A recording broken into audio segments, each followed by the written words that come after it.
I'm writing this in my journal, because if I don't, I might go insane. My name is Jared Baldwin. I'm 22 years old. A few weeks ago, I moved into a small old apartment in rural Maine. At first, everything felt perfect. Too perfect. The apartment was cheap, quiet, and completely isolated. No noisy neighbors. No traffic. Just silence.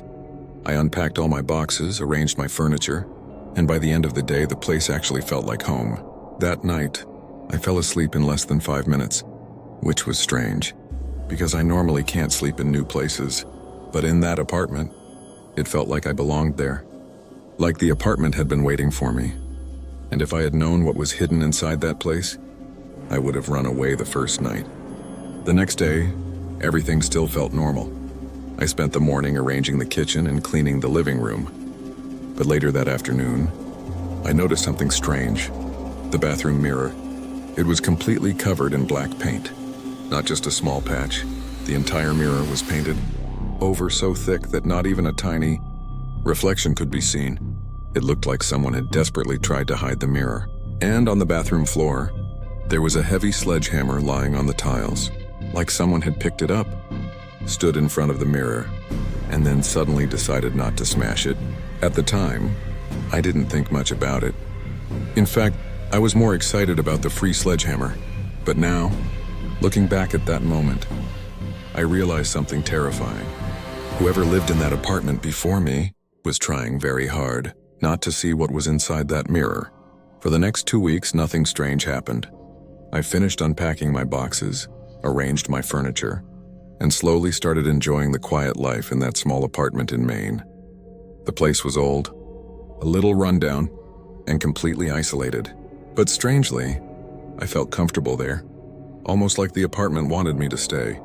The nights were peaceful, no strange sounds, no nightmares.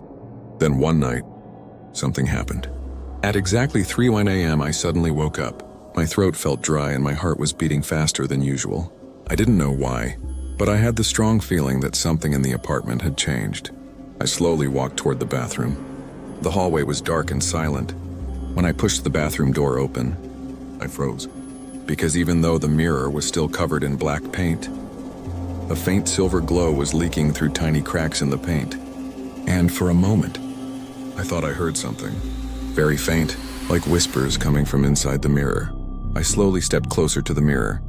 The silver glow behind the cracked paint started to pulse, like electricity trapped inside the glass. And then, I heard it clearly. Whispers, soft, distant, almost gentle. "Jared." My heart skipped a beat. I stepped back. The voice came again, this time louder. "Jared, help us." My hands began to shake. I stared at the mirror, trying to convince myself that it was just my imagination. But then something strange happened. I suddenly felt an overwhelming urge to scrape the paint off the mirror, like something inside the glass was calling me, begging me to free it. My hand slowly lifted toward the mirror. My fingers were only inches away from touching the paint, when suddenly, the glow vanished. The whispers stopped. Everything went silent again. I stood there for a few seconds, breathing heavily. Then I shook my head. "I'm just tired," I whispered to myself. I used the bathroom and walked back to bed. But that night, for the first time since moving in, I slept with the feeling that something was watching me. The next morning, I tried to forget about what happened. I told myself it was just a dream. But when I walked into the bathroom, my stomach dropped. A small piece of paint was missing from the mirror, about 3 inches tall, 2 inches wide. And behind it, the mirror was glowing. Not like normal light. It looked like silver electricity, slowly pulsing beneath the glass. My heart started beating faster. I stepped closer. The glow flickered again, and then I heard them. The whispers. Soft, friendly, almost comforting. "Jared, please, help us. Free us." My breathing became heavy. The voices didn't sound evil. They sounded sad, desperate, lonely. And once again, I felt that strange urge. My fingers slowly moved toward the mirror, toward the black paint. I wanted to scrape it off. I needed to scrape it off. But before I could touch it, everything went black. The next thing I knew, I woke up in my bed.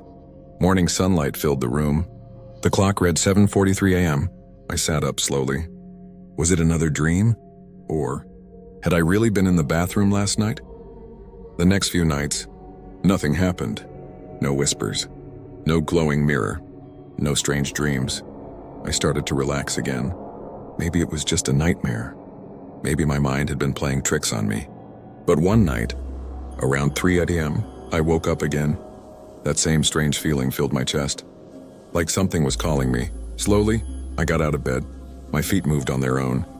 Step by step, I walked toward the bathroom. When I pushed the door open, my heart nearly stopped. A huge section of the black paint was gone. Now a hole almost 1 foot tall had been scratched away. The mirror behind it was glowing brighter than ever. Silver light pulsed through the bathroom. Like electric veins under glass, thin trails of dark smoke slowly drifted out of the mirror. And then, the whispers returned. But this time they were louder, clearer. "Jared, you're almost done. Finish it. Free us." My hands started shaking. A voice deep inside my mind screamed, "Stop!" But another voice, stronger, warmer, pulled me closer. My fingers slowly touched the paint, and I began scratching it off the mirror. My fingers kept scraping the paint. Slowly, piece by piece, black flakes fell onto the bathroom floor. The silver glow grew stronger with every scratch. The whispers behind the mirror became excited. "Yes, Jared, just a little more. You're freeing us." My breathing became heavy. Part of me knew this was wrong, but another part of me felt strangely happy doing it. Like I had no choice. Like this was the reason I had moved into this apartment. Suddenly, I blinked, and everything went dark. The next moment, I was lying in my bed. Morning sunlight was shining through the window. My alarm clock read 7:42 a.m. For a few seconds, I thought it had all been a dream. But when I walked into the bathroom, my stomach dropped. Almost all the paint was gone. Only small pieces of black paint still clung to the mirror. And when I looked down at my hands, my fingers were completely covered in black paint. And underneath my nails, there were deep scratches. God, I was the one removing the paint. That night, I couldn't sleep. The thought kept repeating in my mind. I removed the paint. Not someone else. Not a ghost. Me.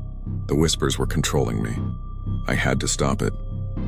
So before going to bed, I walked to the bathroom door and installed the deadbolt lock from the outside. If I couldn't enter the bathroom, then I couldn't touch the mirror. Simple. I locked the door tightly. Then I went back to bed. Hours passed. Everything was quiet. Until suddenly, I woke up again at 3:03 a.m. My eyes opened slowly. And the first thing I heard was a voice, soft, whispering, coming from the other side of the apartment, from behind the locked bathroom door. "Jared." My heart started pounding. The whisper continued. "Let us out. Free the mirror. Open the door." My body slowly sat up in the bed. I tried to resist. I tried to stay still. But my legs moved on their own. Step, step, step, until I stood in front of the bathroom door. My hand slowly reached toward the deadbolt. My hand was shaking as it touched the deadbolt lock. My mind was screaming at me to stop. But the whispers behind the door were getting louder. "Open it! Jared, open the door!" The voices sounded kind, almost caring. Like they were helping me. Slowly, the lock turned. Click.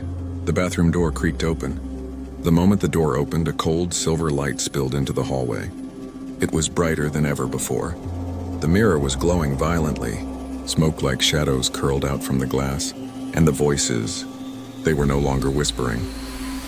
They were calling my name together. "Jared." I stepped into the bathroom. My heart was pounding so hard I thought it would explode. Then I looked at the mirror. The black paint was completely gone.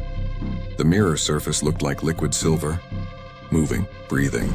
And inside it, something moved.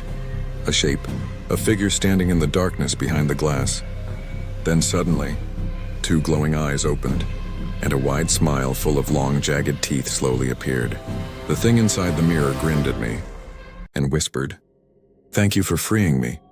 The creature inside the mirror started moving. Slowly, it pressed its long black fingers against the glass. The mirror surface began to ripple like water. My body froze. I couldn't move. I couldn't breathe. The creature pushed harder, and its hand came through the mirror. The glass didn't break. It just let it pass through. Long, twisted fingers reached toward me. The silver light filled the entire bathroom now. The thing began pulling itself out of the mirror. First its arm, then its head. Its face was wrong. Too long, too pale. Its mouth stretched open with rows of sharp teeth. And its eyes. They were locked on me.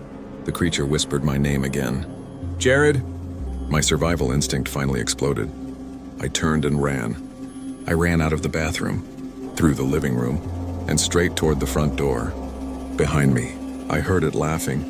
Slow, patient, like it knew I couldn't escape. I burst through the front door and ran into the cold night.